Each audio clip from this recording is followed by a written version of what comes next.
I think sometimes people think the 6.5 Creedmoor is pure magic and you can do anything with it, and that's not true.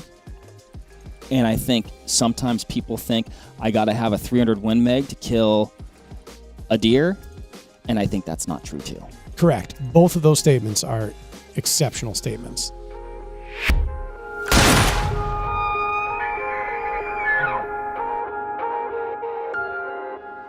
What is up, everybody? Welcome to Cartridge Talks, fully loaded. This is 6.5 Creedmoor versus 300 Win Magnum. Ryan, we've got some of these cases and boxes of ammo and gels with bullets that have been shot into them here. Yeah. When I look at these two cartridges next to each other, all I can picture, and I guess you probably have to be maybe a little bit older to remember this cartoon, but there's like that cartoon with like the big bulldog. I think his name was Spike or something like that. Is this black and white? No, it's not black and white. And then there's like the tiny little, like, whatever, Chihuahua-sized, Yipper dog. That's his buddy. They're like the unlikeliest of friends. Yeah. And that's what I feel like we have here. Kind of like the big dog and the little dog. But people love them both. People love dogs. I'll tell you. What are we doing here, Mark? We're comparing two cartridges that I don't think people generally compare, but people use a lot for the same things. That's very true. And not always. Just some instances. There's, in the Venn diagram of usefulness, medium deer species reside in the middle. And people use these cartridges to shoot deer and other critters quite a bit. Certainly do, yeah. What are your thoughts? I'm reminded of a story I've told before on this podcast about how to choose a rifle. Okay. And it was kind of the spirit of Cartridge Talks. Like, I guess when we were talking about, like, why are we doing this? It's to help people who don't know these cartridges, and maybe they're in the thick of it trying to figure out what's going to work best for them. Mm-hmm. Right? And like a real life scenario, and again, if you've heard this story before, just fast forward a few minutes. A good buddy of mine, we'll call him Fixer, drew an elk tag and had a finite amount of time to become proficient with a firearm. So he previously not hunted elk. Had he hunted at all? Absolutely. So he and I grew up together.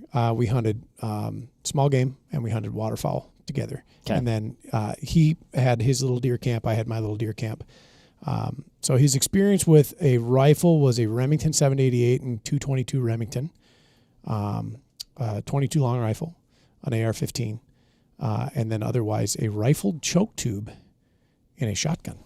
Oh, gosh. Okay. Yep. And so he drew this elk tag and reaches out and he's like, man, I need a rifle. And I said, yeah, well, you take your pick of the litter if you want. And he was like, no, I'm going to do this. It's the thing I'm going to do. I said, all right. And he's lefty, so it wouldn't work out anyway because my guns are on the right side. Oh. Mm-hmm. So the cartridge topic debate came up, and he's a very analytical person, and he does not leave any stone unturned. And so I presented him three options. It was 6.5 Creedmoor, 30-06, 300 Win Mag.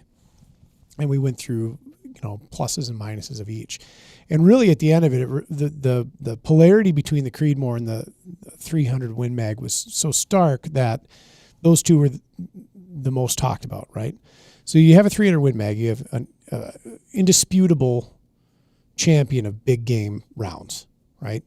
Very few things walk the earth, short of pachyderms and like whatever a rhinoceros resides in and hippopotamuses and things, that a 300 Win Mag. Although I've never hunted any of those that you just mentioned, I think the 300 Win Mag likely has. Certainly. Short of those very large, squish you, bite you to death creatures, a 300 Win Mag's or adequate for most things, right? And so I came to, I guess in summary, I came down to this. I said, if you want a rifle that will kill an elk when you hit it in the right spot at extended distances or short, and is going to bring a hell of a lot to the table, it's 300 Win Mag. Mm-hmm. If you want a rifle that you can shoot and become extremely proficient with in a short amount of time, and with the right bullet, big caveat there. Have a terminal solution for an elk. And I'd say the right bullet and the right distance. Well, sure. Yeah, it goes without saying. The 6.5 Creedmoor. I said, I foresee if we were to clone him, we have 2 of him. And I set one forth with a 300 Winchester Magnum Tikka T3 light stainless left-handed, and one forth with a Tikka T3 light left-handed 6.5 Creedmoor. Did I say 6.5 Creedmoor? I said both. Yeah. The version of him that is shooting the 6.5 Creedmoor will be able to shoot more accurately, thusly more effectively and ethically, within reason, caveat, and will be more comfortable and confident with that rifle, considering the time constraints that we had. I told him it will not beat his wallet to pieces, and it will not beat his shoulder to pieces. And so he commits to it. He picked up a Creedmoor. Because we also talked about like mule deer and whitetail and things like this. Yeah. In short amount of time, he had learned how to run a ballistics table, which is not an overly difficult thing to do, but then put it into practice and repeatedly and do it again and again and again and again and again, and became very good with it. Very good. He's an outstanding rifleman.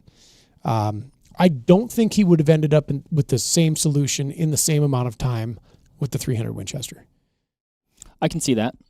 And so he took out to the west with this 6.5 Creedmoor Tikka loaded with 127 grain Barnes LRX. That's what I would have paired it with as well, I think. And he folded a gigantic cow elk, like a $5 tent, at 300 and change. Do you know where he hit her? Right in the good spot. Just in the pocket? Yep. Yeah. The spot where it was supposed to go, and because he was well practiced and very comfortable with the rifle, he was able to thread. And that was very dead elk, full pass-through. At what range did you say? The number escapes me. I want to say 326. Okay. Yep. So not short. Not short, yeah. No, very, very dead elk. And she crumpled. Like a $5 tent. Really? Yep. That's surprising to me. Bullet placement's important. Yeah, but also a state of animal awareness is important. Sure. Too. Yeah. I'm getting pretty crazy about that. And I think if he would have done the same thing with a 300 Win Mag, you'd have had the same result, right? Dead critter. But I think, again, looking at his needs and the time that he had to become proficient and ethical, the 6.5 Creedmoor allowed him to do that. So fast forward a little bit. He purchased the exact same gun in a 300 Winchester Magnum. Okay. So now he has both. I think he hates the dickens out of that 300 Win Mag because it is just a bear to shoot. Okay. Yep. And I know that it's giving him more horsepower, and I know that it's giving him more energy, and I know that it's allowing him to drive a heavier bullet. And every other part of me says, like, that is unquestionably the better terminal package. Yeah, I would agree. But if you if you can't shoot it, it doesn't matter. You know, so before somebody throws an anvil at me, I'm not saying take your 6.5 Creedmoor out and go elk hunting. I'm saying that you could, with the right bullet, the right distance. Yeah, that'd be fine. I think you just have to, you know, be mindful of its limitations. Absolutely. And then it can be incredibly effective. I hunted elk this year with the rifle. Yep. With a 300 Winchester short Magnum, right? That I will say has a very comparable, you know, ballistics profile as the 300 Win Mag. We'll call it effectively identical. Effectively identical. Got an opportunity at a bull, approximately 180 yards. We were in a burn, some limited shooting lanes. Was with other elk, right? So they kind of lined out, and I was like, cow, cow, cow. Here comes the bull through the shooting lane. Get the bull to stop. And it's like, that cow's clear, that cow's clear. I'm going to shoot, you know. And it was also, you know, time was of the essence because one of these elk takes like another step and Your window is gone. The window is gone, Okay. right? So I was like, clear, boom. Probably rushed the shot a little bit in that way too, because I hit the elk a little far back, which is really surprising because I have the mental picture of what my sight picture looked like. And maybe I just pulled the shot. I don't know. You know, who knows? I didn't hit it in the guts. I think I hit it forward of the diaphragm, possibly like the back of the lungs. It wasn't, like I said, it wasn't. Ultimately, the bull went probably 10 yards and laid down, right? Like all the elk, shot goes off, all the elk run, he runs with them. We wait a little bit, ease up, there he is, and he's got his head up. And then his head is down. And it's like, okay. And so I get on the bull, he's got his head down. Oh, he starts to try and get up, struggling. Shoot him frontal, shoot him in the chest, he goes down. I ended up, I think, ultimately putting like 3 pills in him. Yeah. These are, 190 grain bullets out of a 300. I think that's where you go talking even into your state of alertness, because that first bullet, didn't put it down right away. I don't think he was going anywhere. Right. But it definitely changed his state. Like, it's incredible to me, obviously not ideal, that, it took like 3 pills to put that elk down. I've been there. So then I'm just like, oh my gosh, like what if? Should have had a Lapua. Right. What does it take? Right. And so then I'm like, oh my gosh, is a 6.5 Creed actually adequate? Which I do think it is. Or, then I ask, well, in that situation, would I have shot a 6.5 Creed a little bit better? Could have. I don't know. Possibly. I don't think so. No, I watched you shoot that rifle. Mark put up. I think I actually, here's what I might say. I think I might have made the same shot with the 6.5 Creedmoor. Then I might be in real big trouble. Potentially, yeah. The insurance is a real thing. There's no excuse for a bad shot, and big cartridges don't necessarily solve that. And I didn't make a perfect shot on that one. Right. Like I said, at the end of the day, dead elk. He went 10 yards and was like... Sure. But, Yes. Big bullets don't make bad shots good. No. Big bullets on the borderline of bad shots give you a little bit more opportunity for success. And that's what I'd say this. Yeah. And then bullet design. So caliber and energy and velocity, if it's not in the right bullet, it doesn't matter. Yeah. Right. Mm-hmm. So, like everybody knows, I like penetration. Full metal jackets penetrate really good. That's not the whole picture. No. And for folks thinking that penetration's a silly thing, I don't know. I've threaded the needle on a lot of things. Bullets that go in and out are wildly effective as long as they're doing the right stuff in the middle. Yeah, critical, right? Yeah. So, yeah, and I don't think anybody would infer that we're saying, oh, shoot a full metal jacket. No, God, no. But point is, I like penetration. Generally speaking, mass and construction get you there. Sometimes just construction gets you there, too, depending. Sure. Well, when you look at, we've done some of the gel testing, which, again, and we always say that's an imperfect medium. But it's a consistent test medium. But is. you look at, one of those 127 Barnes LRXs out of a 6.5 Creed. It's 127, right? We were shooting 130s. 130s. TSX is here. 137 or 127's a tip bullet. Impressive. Very. Right? And that's, construction, and you don't have all that mass. Should we talk about the gel? Is there anything else to touch on the cartridge before we start excising bullets? Have we stated our case good enough? These two are very different rounds. Right. Very different rounds. This is like a Toyota Tacoma versus an F-350. Here's what I'd say. They're both trucks. Here's what I think happens sometimes. And I think it's part of the reason why we have these two cartridges sitting next to each other. I think sometimes people think the 6.5 Creedmoor is pure magic and you can do anything with it, and that's not true. And I think sometimes people think I got to have a 300 Win Mag to kill a deer, And I think that's not true too. Correct. Both of those statements are exceptional statements. Fill the air with something, Mark. I'm just looking up here some drop data on these two. Okay. Yeah. Have you killed something with a 300 Win Mag? Oh, sure you have. I think the only thing I've killed is a Sitka blacktail buck with a 300 Win Mag. Lots of stuff with the 300 short, which, like we said, I mean, I'd say from a performance standpoint is identical. Yeah. So I think we could almost, which I can't believe I'm saying that.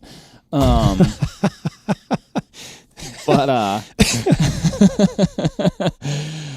Ryan, cut that out. But we can, interject any of those instances. I've shot bears with 300 short mag. I've shot whitetails. I've shot blacktails, elk, antelope. It's a pretty versatile cartridge. Yep. No big bears, all black bears. That's okay, too. What's really cool about these two rounds is on paper. Well, not on paper, in practice. The 6.5 Creedmoor does a very decent job of emulating a lot of the trajectory that 300 Win brings to the table. Okay. Which is kind of why I was enamored with the 260, actually, which is, I realize now, it's 6.5 Creedmoor. But I tried real hard with the 260 for a lot of years to make that a cartridge of kind of a mainstay in my lineup. Mm-hmm.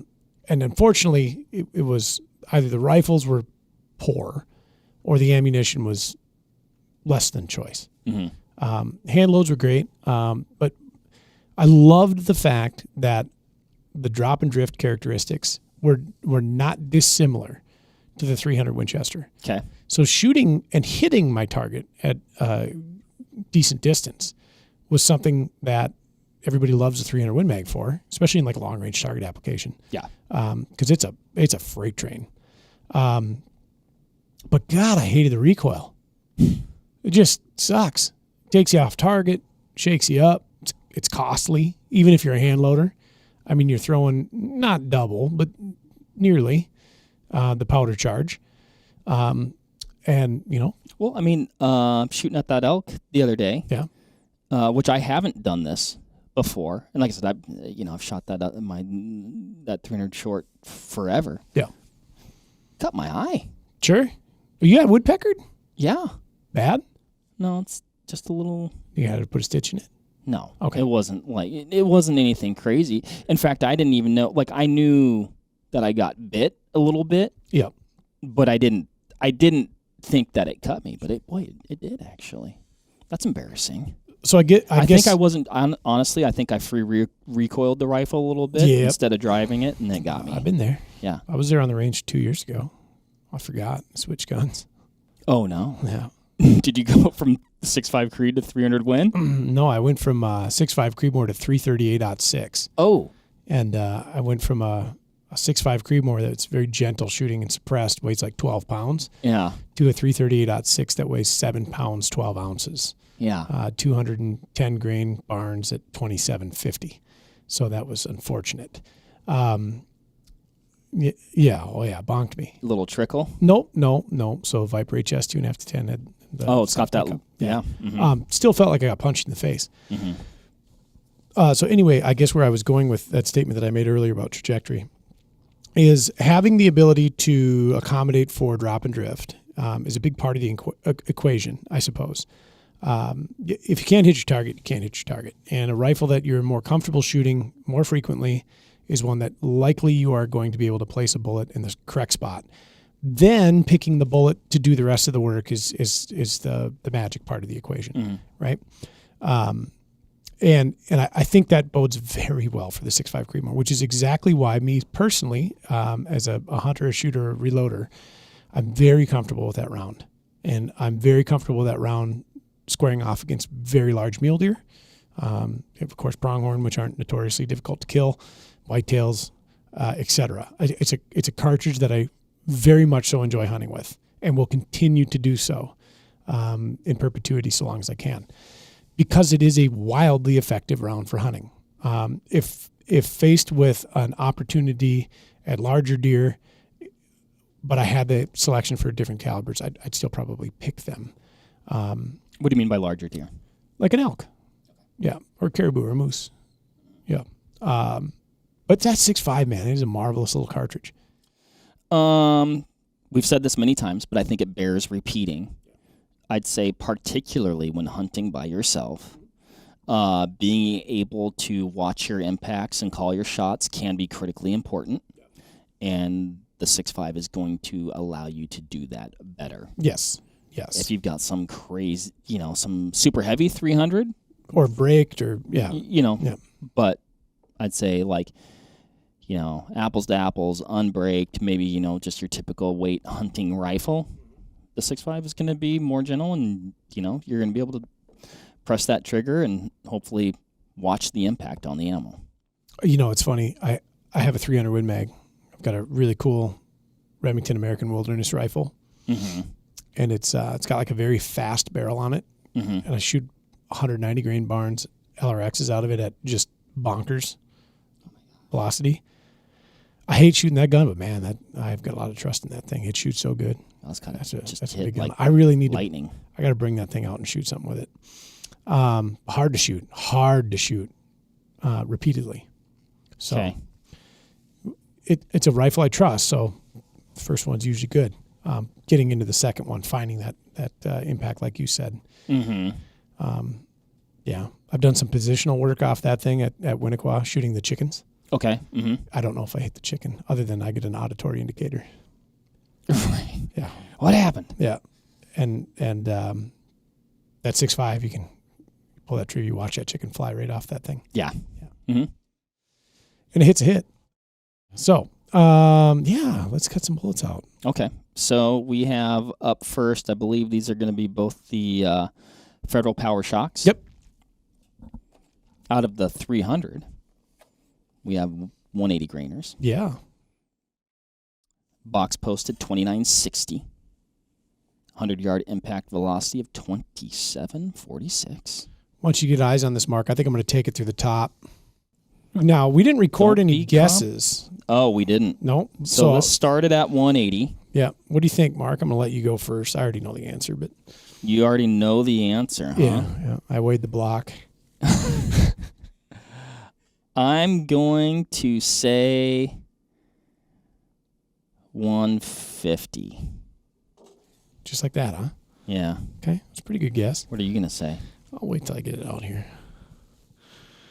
Just got to remove a little weight. Well, you know what? I want to see after I get it. No, I knew you were going to change your dang answer. Well, I get to see it out of the block, too. It's all, you're probably removing a lot of material the way you grabbed it like that. And also, Let's go low. I will stick with my answer. Okay, cool. What are you saying? We'll wait till we get it on the scale, then I'll tell you. No, that's not how this works. I'm going to go with, look at the debris field here. I've seen a lot of folks say like, oh, that wound cavity is definitely bigger on one or the other when it's actually the opposite. This is a tough one. Well, I'm going to... So I'll look at both. The Winnie definitely gave us more penetration, gave us about 7 more inches of distance through the block. It's a bigger permanent wound cavity for sure. It is, but it's not that much bigger. I think if you're standing where I'm standing, it's a little bit more substantial than you think. Yeah, I didn't look at these at all. Mark, I'm going to say that this projectile weighs 162.4 grains. Weighs 121.8. All right, Mark, Price is Right rules. We both went over, and none of us get to go to the showcase round. Oh, shoot. Yeah. I'm surprised. I didn't think it lost that much. I I didn't see that much in there. You know why? Partially why I said that? I used a data point that we had from that blacktail that we were talking about earlier. Yeah. Which I think we've talked about. It was very different bullet. Yeah. It was. 530 diameter. Most of these bullets are ending up around there. Here's where I'm going with that, though. Yeah. That hit bone. Yeah. Basically probably on the, or maybe not on the entry, definitely where it stopped in that hind quarter, right in the socket, traversed that entire animal. But that went from 180 to 130. And I thought this just kind of hitting soft stuff along the whole way. Pretty different bullets, though. Yeah. I lost a little piece of lead there. I'm trying to form this thing so we can stick it in our cartridge case so we don't lose it. But well, don't you need to measure the OD? I already did. Oh, 530. 530 OD. Most of them are ending up around that diameter, which is kind of neat. It's almost like they're engineered to do so. Pretty standard performance. It's a soft point bullet. Power shock's a great bullet. Killed a lot of deer.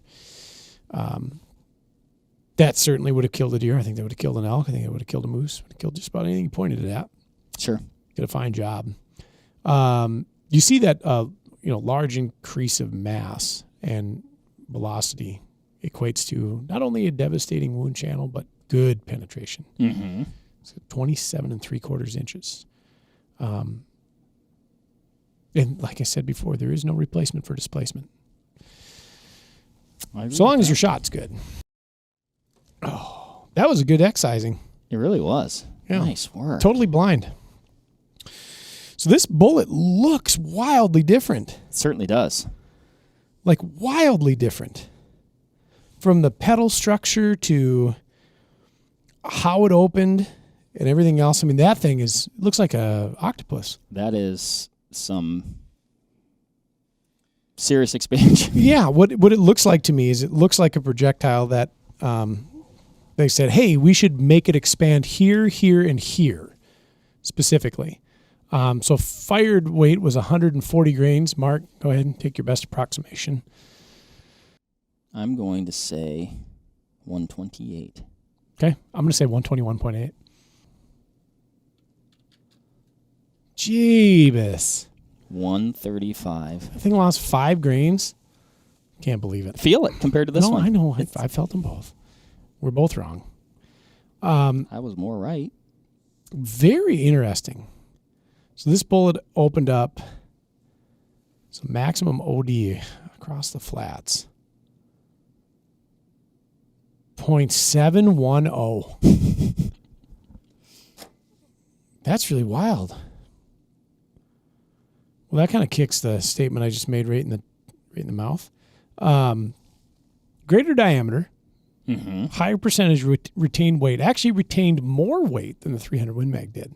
Right. Certainly not impacting with the same amount of energy because that's just simply a function of mass and velocity. Your impact velocity with the 140 grainer at 100 was 25.46 versus 27.46. So you're definitely bringing more horsepower to the table, but we're moving more material with this bullet, it would seem. Be interesting to have had a bone. I think that changes the story. It does a little It bit. changes the story for both bullets. It does. Nonetheless, very interesting expansion out of that. Yeah. That looks like a very different bullet. That's interesting. It is. Yeah. So the 300 Win, 27 3/4 inches of penetration with that one. 21 3/8 out of the 6.5. Yeah. Higher retained percentage of weight with the 6.5. Certainly, I think that's that lower impact velocity coming into play. I think so too. I'll say that its penetration, I'm wondering if it's because that frontal diameter was opened up to like... I mean, that's got to be just a point sail, just a break. Yes. I wonder what it would have done if that little lip would have rolled down just a little bit more, if that would have gone the full distance. Interesting thing, though. Both certainly adequate for cervids. I'd agree. I'd shoot a mule deer with that. Oh, yeah. Should we take a look at the coppers, Yes. Ryan? Should we transition? New blocks. New blocks, bye. Pause. All right, we are back. And we've got the copper projectiles here now, Ryan, so let's just make sure we get this right. So out of the 300 Win Mag, I fired the Federal Premium Trophy Copper, 180 grainers. You fired the Federal Premium with the Barnes TSX 130 grainers. I love copper so much for so many reasons. You may not know this. The wound cavities are so dramatic. Oh, my gosh. And they have there's lots of great bullets out there. Barnes are definitely one of them. Well, the Trophy Copper did a fine job, by the way. Yeah. My favorite part is the very concentric, spiralized wound channel.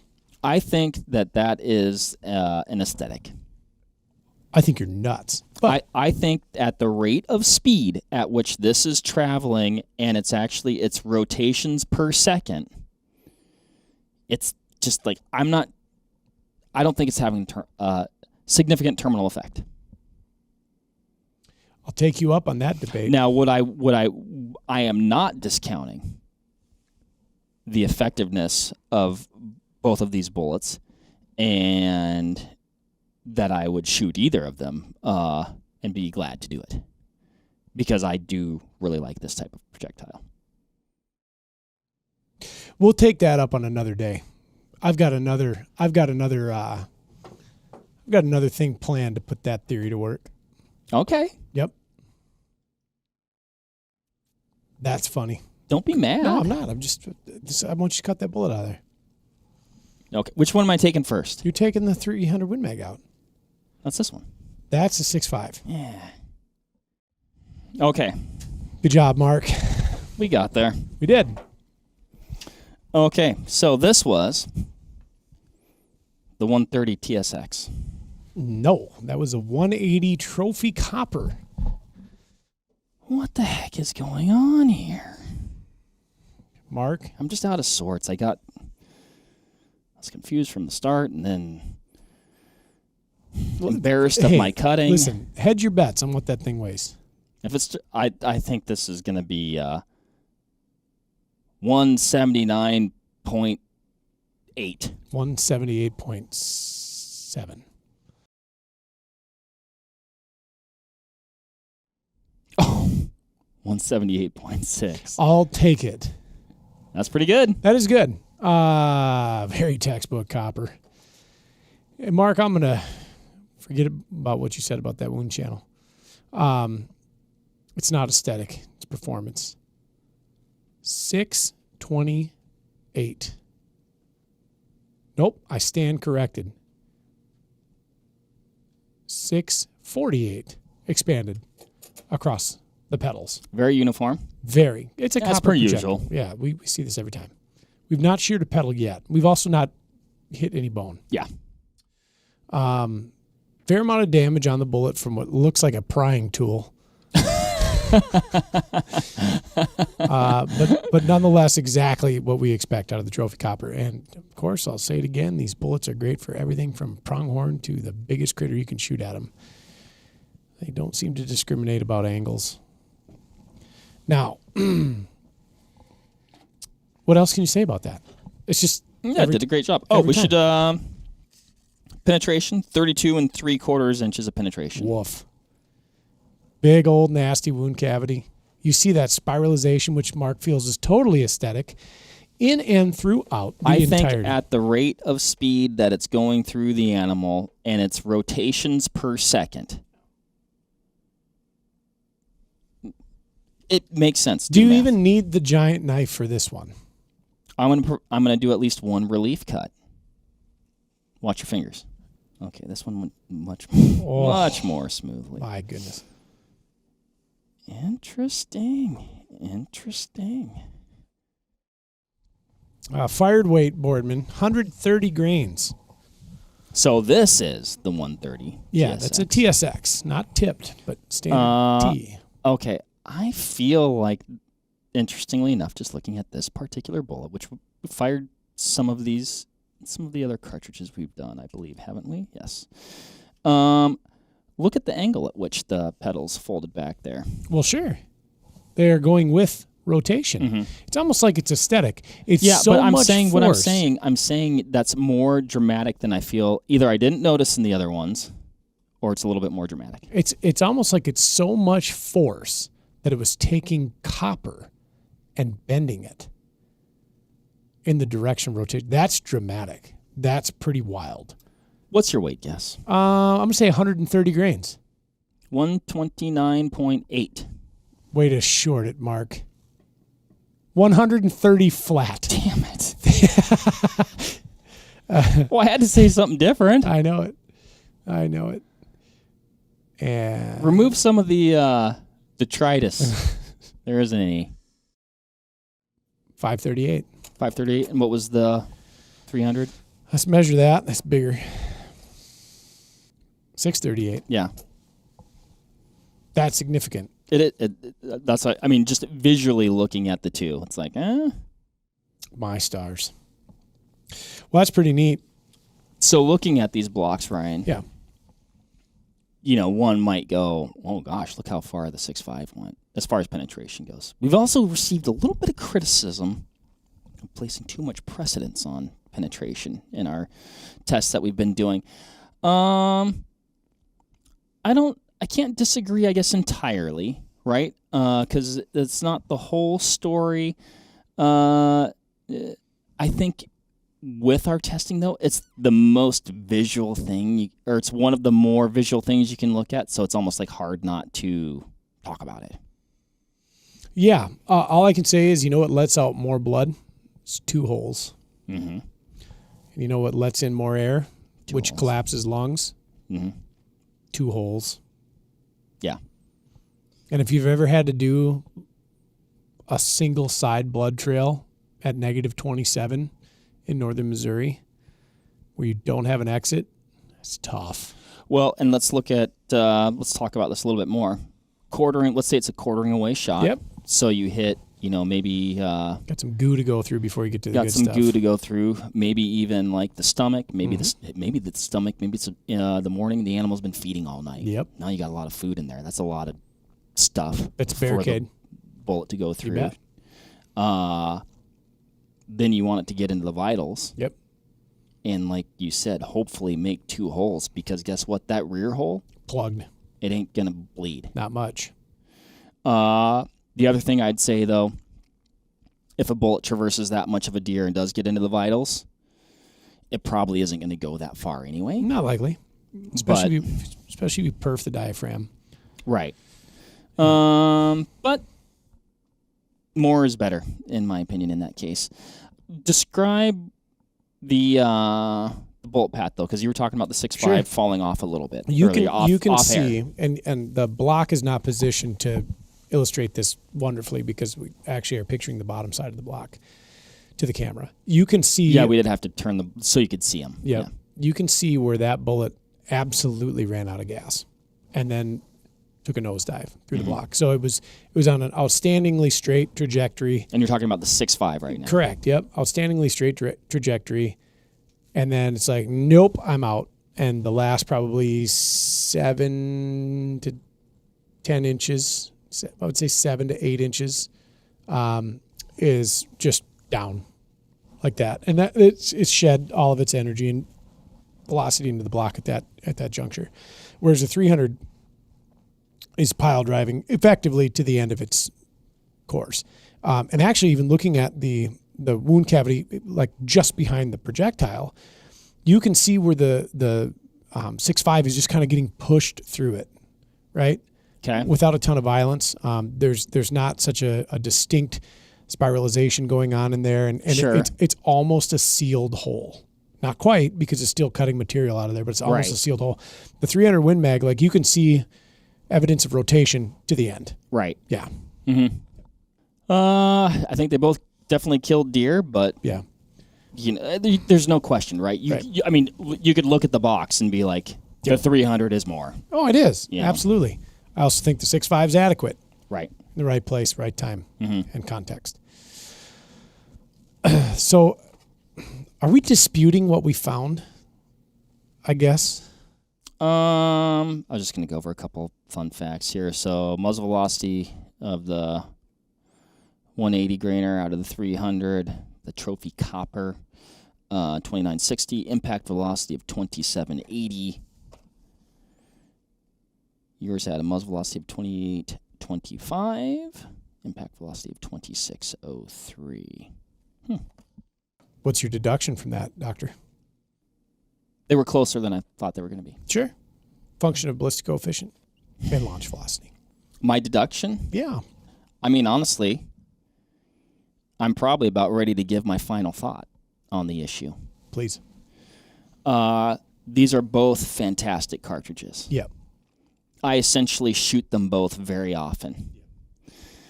When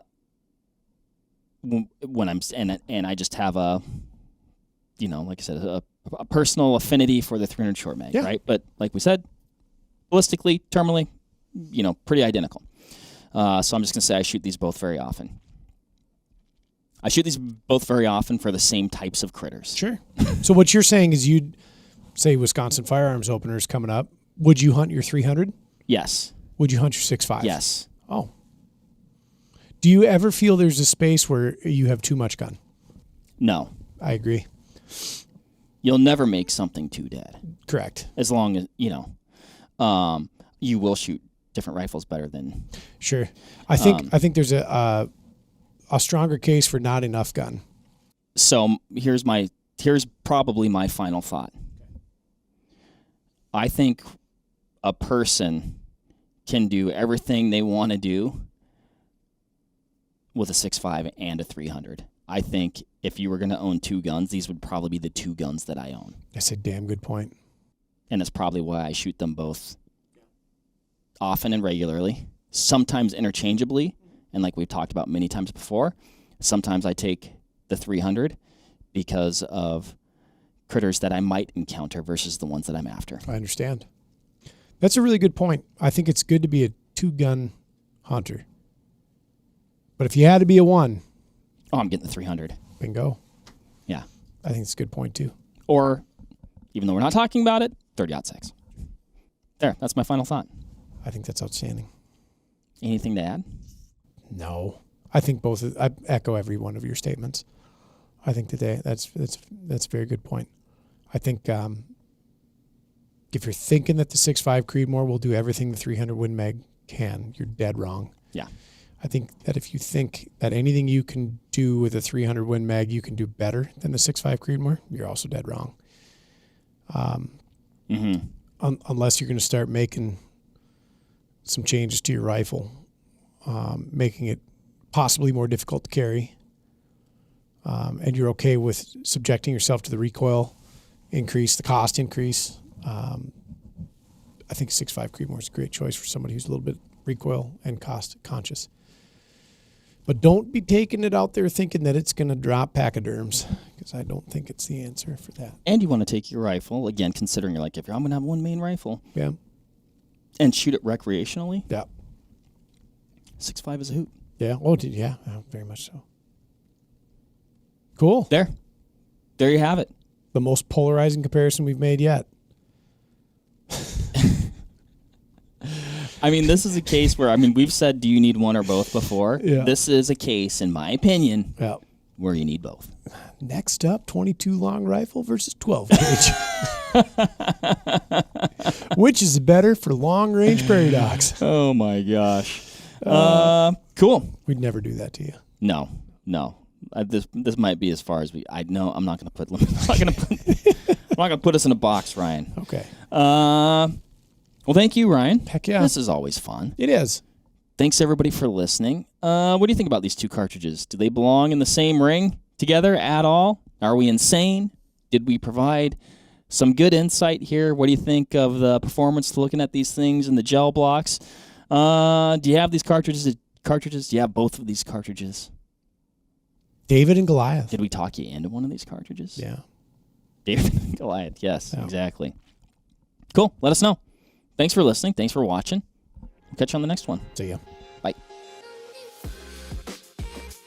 There you have it, folks. Thank you very much for listening. As usual, give this video a like if you liked it, comment something below, and give us a subscribe to the Vortex Nation podcast channel. It would mean a lot to us.